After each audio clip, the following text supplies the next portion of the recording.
हरे कृष्णा। जगत गुरु शिल प्रभुपाद महाराज की जय। परम पूज्य लोकनाथ स्वामी महाराज की जय। निताय गौर प्रेमानंदे हरि हरि बोल। नमो विष्णुपादाय कृष्ण प्रेष्ठाय भूतले श्रीमते लोकनाथ स्वामी निते नामिने। नमो विष्णुपादाय कृष्ण प्रेष्ठाय भूतले श्रीमते भक्तिवेदांत स्वामी निते नामिने। नमस्ते सारस्वते देवे गौरवाणी प्रचारणे निर्विशेष शून्यवादी पाश्चातदेश तारणे। जय श्री कृष्ण चैतन्य प्रभु नित्यानंद श्री अद्वैत गदाधर शिवासादि गौर भक्तवृंद। हरे कृष्ण कृष्ण कृष्ण हरे हरे, हरे राम राम राम हरे हरे। जगत गुरु शिल प्रभुपाद महाराज की जय। परम पूज्य लोकनाथ स्वामी महाराज की जय। निताय गौर प्रेमानंदे हरि हरि बोल। ओम नमो भगवते वासुदेवाय, ओम नमो भगवते वासुदेवाय, ओम नमो भगवते वासुदेवाय। आज हम लोग चैतन्य चरितामृत, श्री चैतन्य चरितामृत के ऊपर चर्चा करेंगे। जो रूप गोस्वामी और सनातन गोस्वामी ये चैतन्य महाप्रभु को मिलने के बाद वो दोनों मुसलमान के पास मंत्री होने की वजह से, उनके मुसलमान की सरकार में वो मंत्री थे, तो वहाँ से वो बहुत तंग हो आए थे और तंग होने के बाद उनको वहाँ से कैसा भी करके बाहर निकलना था।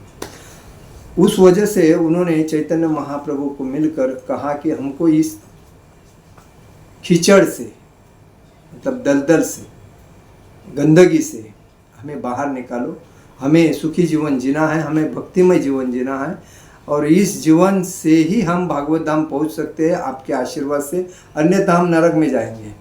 क्योंकि ये मुस्लिम है, मुस्लिम ना इनको रहनेमान सही है, ना इनको कोई इंसान से प्यार है, धर्म के ऊपर प्यार नहीं है, ये खाली इंद्रिय भोग में अंधे हुए हैं, तमोगुणी है। तो वो हिसाब से हमें इससे बाहर निकालो। तो वो हिसाब से चैतन्य महाप्रभु ने उनको क्या सजेशन दिया उसके ऊपर हम लोग चर्चा करेंगे।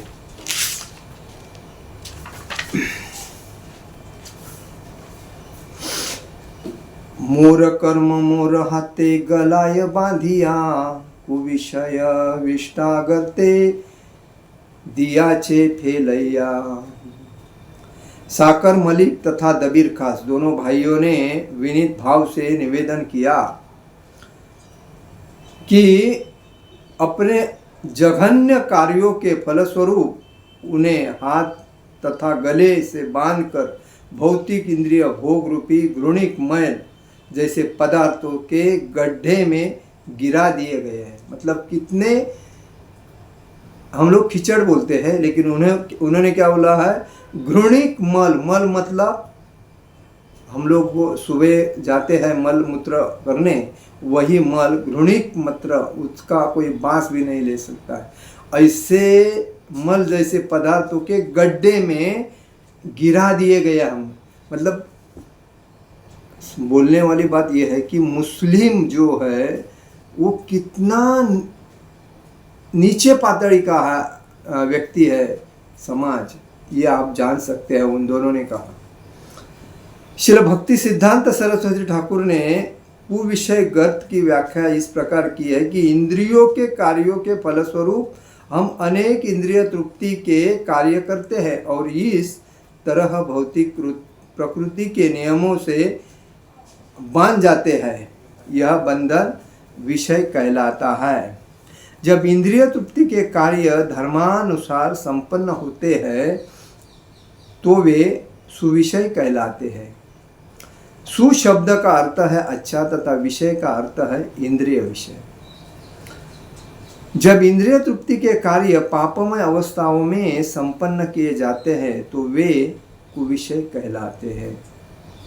चाहे कुविषय हो या सुविषय, दोनों ही भौतिक कार्य है, इसीलिए उनकी तुलना विष्टा या मल से की गई है। विष्टा मल की जो हम एक बार करने के बाद वापस मुड़ के नहीं देखते, वही मल मूत्र है उसी में।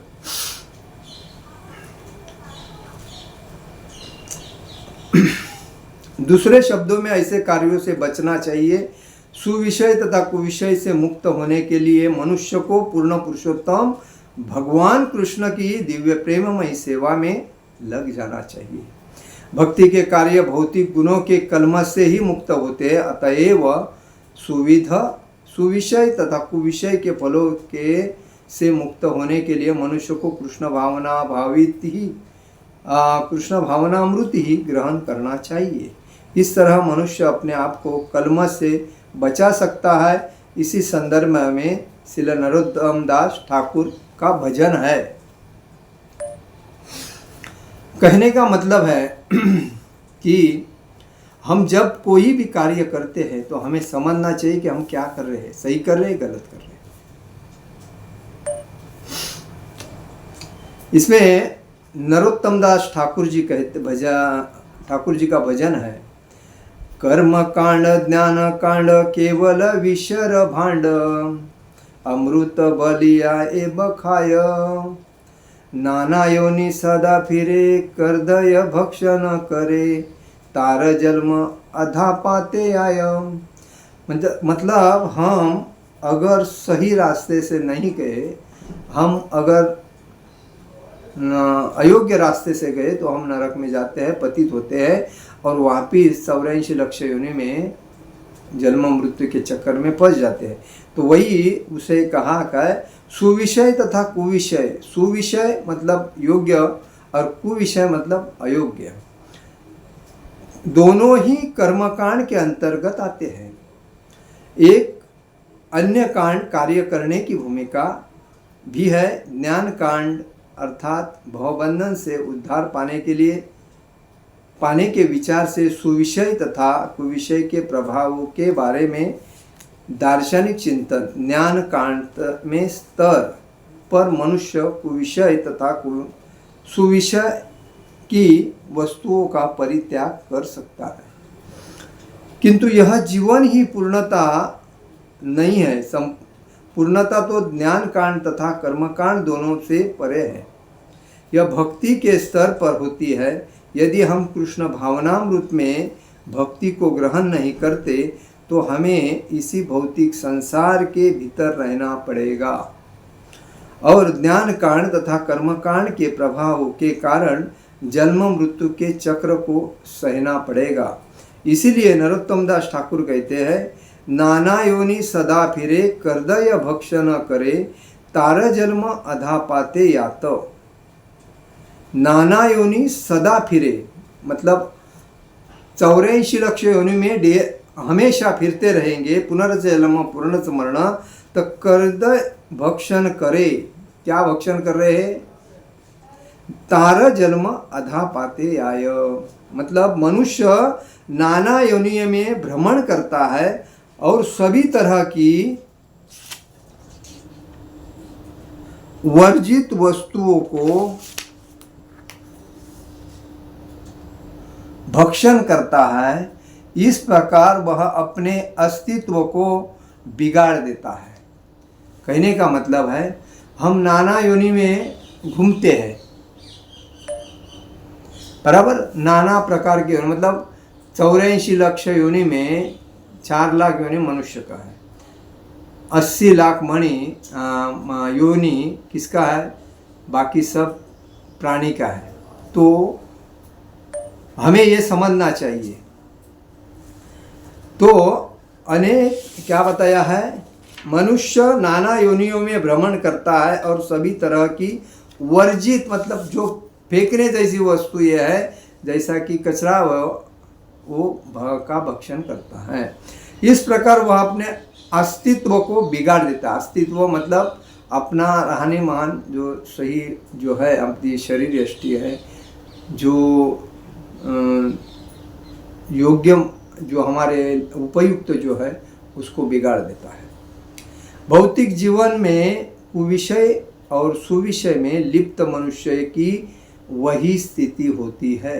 मतलब जो अच्छा काम करके अयोग्य काम करने वाला भौतिक संसार में माया मोह लोभ इंद्रिय तृप्ति के पीछे जो पड़ा है, ये अच्छा है, ये बुरा है, ये मुझे चाहिए, ये नहीं चाहिए, इसी में दिन रात मेहनत जो करता है, तो उसी वजह से हमारी अतिशय स्थिति बेकार होती है। तो इसीलिए कहा गया है कि अस्तित्व बिगाड़ देता है और भौतिक जीवन में कुविषय और सुविषय में लिप्त मनुष्य की वही स्थिति होती है जैसी मल के कीड़ों की। मतलब मल में जब कीड़े होते हैं तो वो उसके अंदर ही घुसकर वो खाते रहते, वापस घूमते रहते, खाते रहते, घूमते रहते, उनको उसमें ही मज़ा आता है, बराबर है। तो वही हमारी आदत है होती है, क्योंकि इस भौतिक संसार में अटक जाने के बाद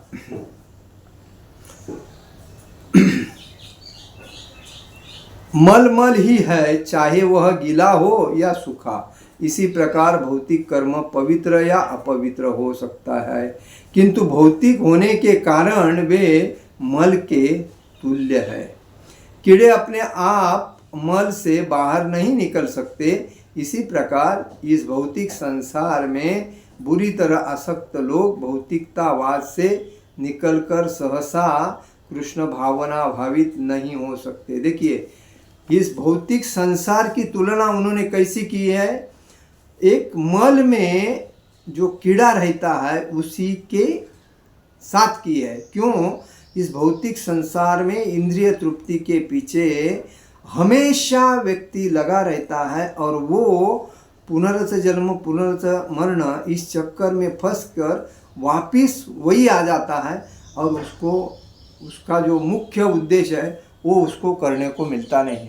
और इसीलिए कहा गया है जो मल है उस मल में कीड़ा कैसा वहाँ के वहाँ ही रहेगा और उसको ही खाता रहेगा, उधर ही फिरता रहेगा। तो वही आदत किसकी हो गई है? अपनी हुई है इस भौतिक संसार में। तो कीड़े अपने आप मल से बाहर नहीं निकल सकते हैं। इसी प्रकार इस भौतिक संसार में बुरी तरह आसक्त लोग भौतिकतावाद से निकलकर बाहर सहसा कृष्ण भावना भावित नहीं हो सकते। उनके आसक्ति तो उनमें आसक्ति तो रहती है, जैसा प्रहलाद महाराज भागवतम के 7वें अध्याय में 5वें श्लोक के 3वें श्लोक में 5वें अध्याय में 7वें स्कंद के 5वें अध्याय में 30वां श्लोक में बताते हैं, मर्तिने कृष्ण परत स्वतो वाम मिथो विपद्येत गृहव्रतानाम अदांत गोभी विशतातमिश्रम पुनः पुनः श्रवित चर्वणाम। क्या बताया है? मर्तेन कृष्णे परता स्वतो वा मिथो विपद्येत गृहव्रतानाम अदांत गोभी विशतातमिश्रम पुनः पुनश्च वितचर्वणाम। मतलब जिन लोगों ने इस भौतिक जगत में रहकर इंद्रिय तृप्ति भोगने का निश्चय कर लिया है वे कृष्ण भावना भावित नहीं हो सकते। भौतिक कर्म में लिप्त रहने के कारण वे न तो अपने गुरुजनों के उपदेशों से ऊपर आ सकते हैं, न ही अपने निजी प्रयासों से या बड़े बड़े सम्मेलनों में प्रस्ताव पारित करने से भी मुक्ति प्राप्त कर पाते हैं। अपनी असंयमित इंद्रियों के कारण इच्छित या अनिच्छित योनि में जन्म मृत्यु के चक्र की पुनरावृत्ति के लिए वे संसार के अंधतम प्रदेश में क्रमशः गिरते रहते हैं। कहने का मतलब यही है कि जो व्यक्ति इंद्रिय तृप्ति में फंसा है वो हमेशा कभी भी इस मल से, भौतिक संसार इसको मल की उपमा दी है, इस मल से जो कीड़ा एक मल में कैसा वहाँ ही खाएगा वहाँ ही रहेगा और वापिस घूमता फिरता रहेगा, उसको उसमें स्वाद आता है। वही उसका उद्देश्य उल्लेख किया है कि मनुष्य जो है वो इंद्रिय तृप्ति के वजह से वो ये नहीं समझता है मैं गलत कर रहा हूँ या सही कर रहा हूँ। दिन रात वो अपने इंद्रिय तृप्ति की आनंद को प्राप्त करने के लिए, मतलब खुश रहने के लिए वो मेहनत करता रहता है, लेकिन उसको सुख कभी नहीं मिलता है। वो कितना भी मेहनत करो, कितना भी पैसा आने दो, कितने भी संपत्ति आने दो, कितने भी इच्छा पूर्ण होने दो, वो शांत नहीं रहता। लेकिन फिर भी उसको ये नहीं समझता है ये भौतिक संसार में मैं जो कर रहा हूँ ये क्षुल्लक है, ये निमित्त है, ये भौतिक माया है जो मेरे को कुछ काम की नहीं है। फिर भी वो मूर्खा व्यक्ति उसी में गधे के जैसा करता है, और इसीलिए वो एक मल में जो कीड़ा है उसके जैसा ही उसको उपमा दी है। और इसीलिए कहते हैं कि इस इंद्रिय तृप्ति की कितनी भी तृप्ति होने के बाद हम शांति नहीं रहते हैं। तो इसीलिए उसको हमें समझना चाहिए कि इसको कौन से टाइम पे स्टॉप करे और कौन से टाइम और तुरंत हमें भगवत कृष्ण भावना भावित को आत्मसात करना चाहिए।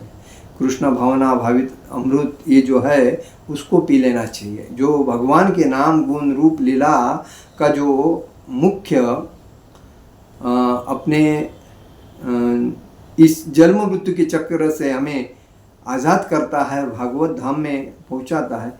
इस रास्ते में हमें चलना चाहिए, अन्यथा हमें वापिस पुनर्च जन्म पुनर्च मरण इस चक्कर में फंसना पड़ेगा। हरे कृष्ण कृष्ण कृष्ण हरे हरे, हरे राम राम राम हरे हरे। जगत गुरु शिल प्रभुपाद महाराज की जय, परम पूज्य लोकनाथ स्वामी महाराज की जय। निताय गौर प्रेमानंदे हरि हरि बोल।